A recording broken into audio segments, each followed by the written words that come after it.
right, to recap, so far we have made the eyes and we have made the armature for our character. I actually started recording, well, thought I had started recording, but it turns out I hadn't. So I took the clay off again, but I pushed it in so well into the eye sockets that I can't get that out. Anyway, I've run my clay through the pasta machine at the second thickest setting. I usually or quite often would use my roller to make my clay thin, but I decided to use the pasta machine just because I've got it. Right, so what we're going to do with the clay is we're going to rip it into pieces and push it onto the armature. It's very important that you push it on very firmly because you run the risk of trapping air under the clay if you don't do it nice and firmly onto the armature. If you trap air under the clay and don't see it beforehand and pop the bubble, you could end up with the air expanding when you bake the sculpture, and then it's going to expand and you're going to end up having funny lumps and bumps that you didn't intend to have. So make sure that there's no air trapped either between the clay and the armature or in the clay generally. Just be careful as you're working. And if you see any air bubbles, then take a craft knife, cut it open and push the air out, and then just reseal the clay again. All right, so I'm just going to put clay on all over the head and neck.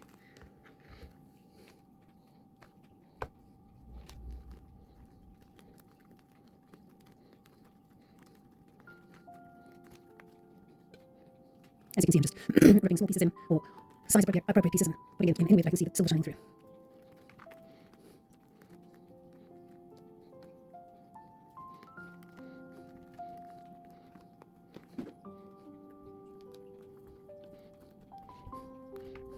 Many people ask me what clay I use. I live in South Africa and it's not always easy for me to get the nice brands of clay. I do sometimes manage to find Sculpey, but it's not always available, firstly, and it can be quite pricey because importing anything is not a cheap exercise. So I have actually discovered that I can get some really cheap and nasty polymer clay from China, and that is actually working quite well for me. This is one of those. I have no idea what brand it is. I just know it's a cheap and nasty Chinese product.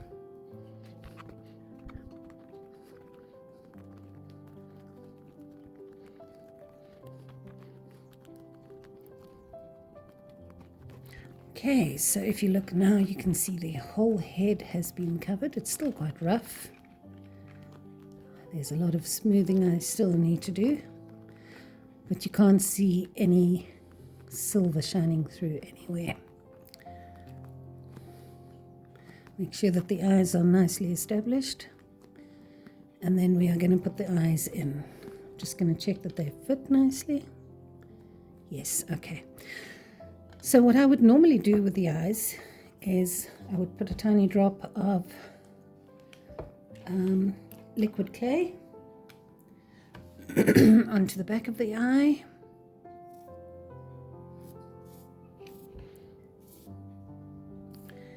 And then put it in.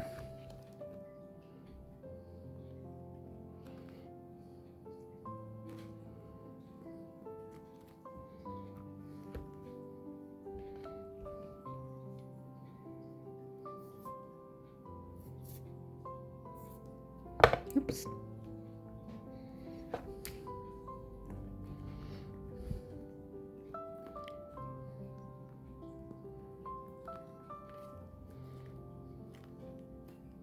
Firmly push them in.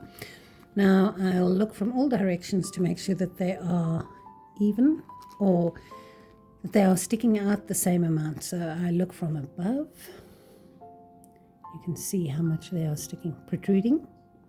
And then I look from the edges, from all sides, just make sure that they are where and how I want them. This looks a little bit like a chameleon. This one is looking up to the left. I'm going to turn it a little and see if that helps. And this one I also want in a different direction, like that. Okay, that looks better to me.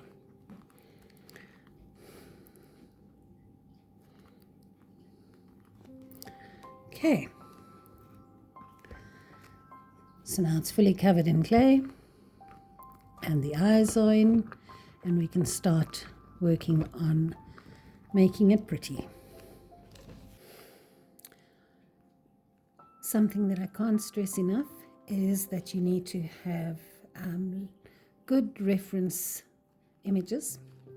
I don't necessarily always have older faces, even though I'm making older faces, but you've got to have something that shows you where the eyebrows are going to go, what happens to the cheeks, or what shape the mouth is going to take. So all of those things, it's very important that you have good reference photos.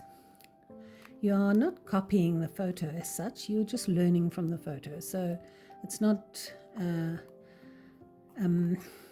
copyright infringement, as long as you're not trying to copy exactly what you're seeing there.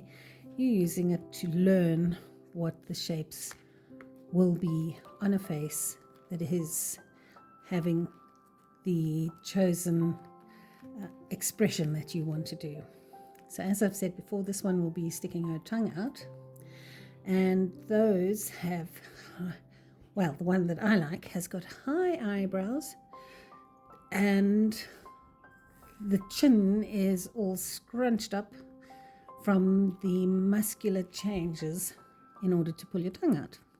So what I'm going to first do is I'm going to bring the forehead out a little bit, because you can see that this is way too recessed. So that's the first thing I'm going to do, keeping in mind that the eyebrows are going to be raised. So let's see, I've just taken a piece of the flattened clay. I'm going to just make it even flatter. And then I'm going to make a shape that has a point coming down. That is going to go between the eyes, or rather in line with the nose, and then the rest of it will curve down following this shape that the eyebrows will take. So this part can come flush down here, this part can get added to the forehead. I mentioned the cheap Chinese clay.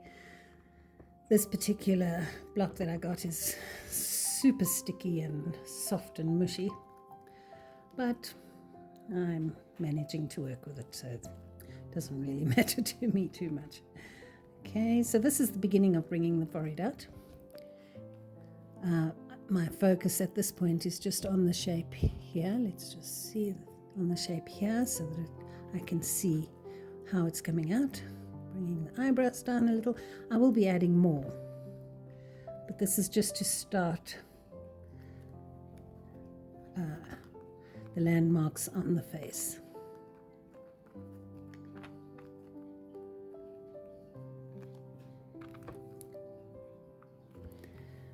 Going to add a little more, but a bit higher up.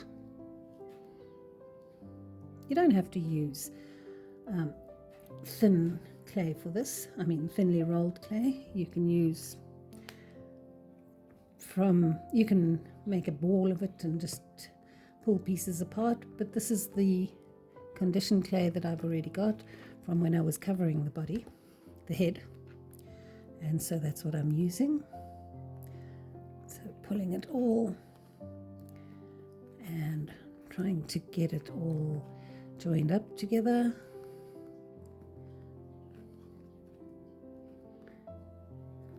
And if you need to, then you can grab a tool just to get it all smoothly joined.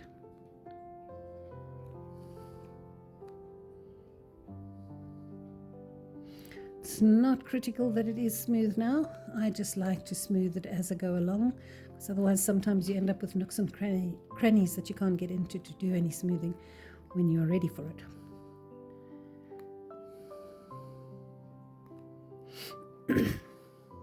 It's a frog. It's starting to look a little bit better. Okay.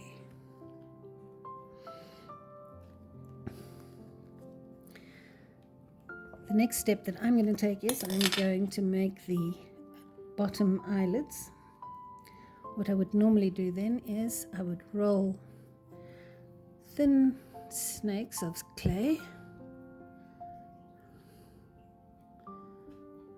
It looks about thick enough.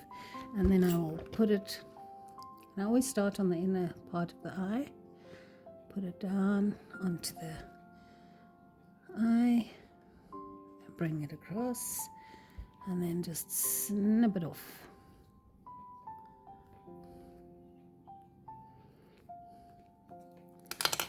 Then, using my tool, smooth it in.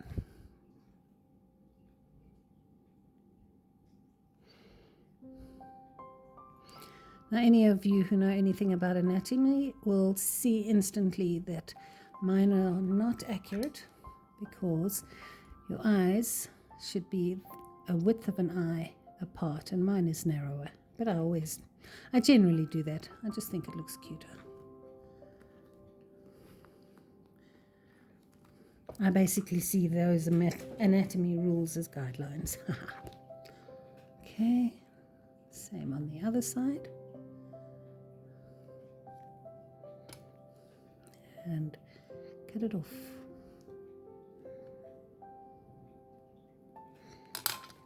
And then smooth it, wrong side, smooth it in to the face.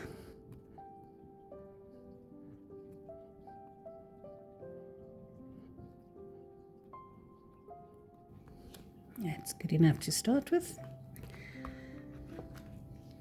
Now, in this particular case, the top eyelid is not particularly big because she's basically got staring eyes.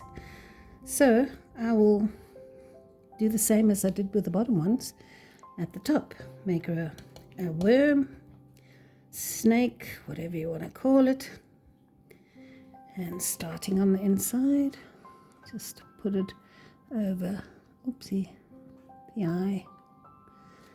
And snip it off.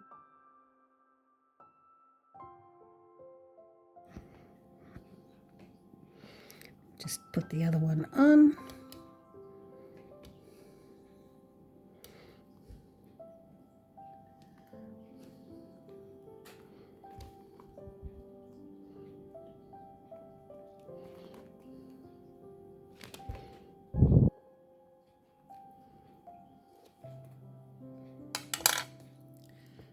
And smooth it back.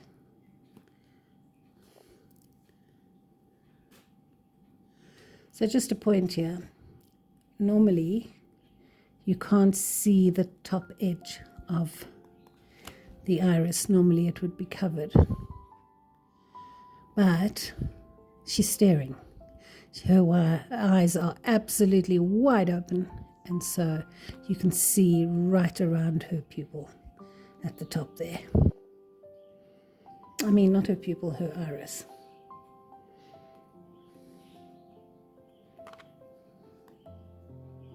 And you can keep cleaning it back because our eyes are pre-baked, so you can't hurt them.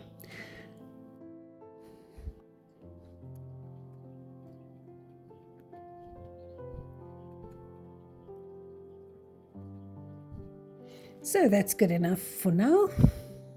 We're going to come back and fix everything up later anyway. So now we are going to work out where the nose and the mouth is coming. So we'll do a center line down the middle. We will do the nose and the mouth. Sometimes I misjudge and then I have to add some chin, but that's fine. just do that, that's all right. The next thing I'm going to do is to just imply a nose. I've just taken some clay, going to turn it into a teardrop with a slightly flattened bottom, and then I'm going to stick it on.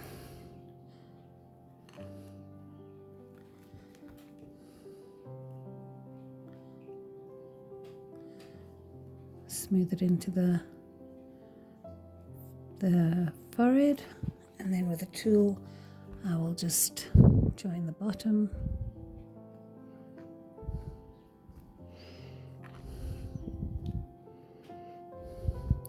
Now I say we're going to imply the nose because things are going to change when we start adding cheeks and top lip and things like that.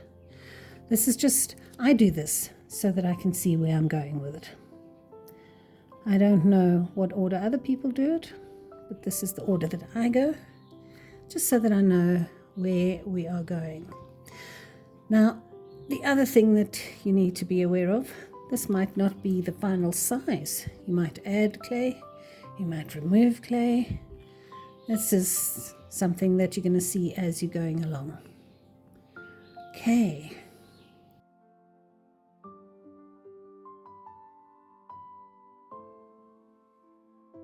Come back next time and let's see how we carry on with this very whimsical little lady. Or gent, not sure yet.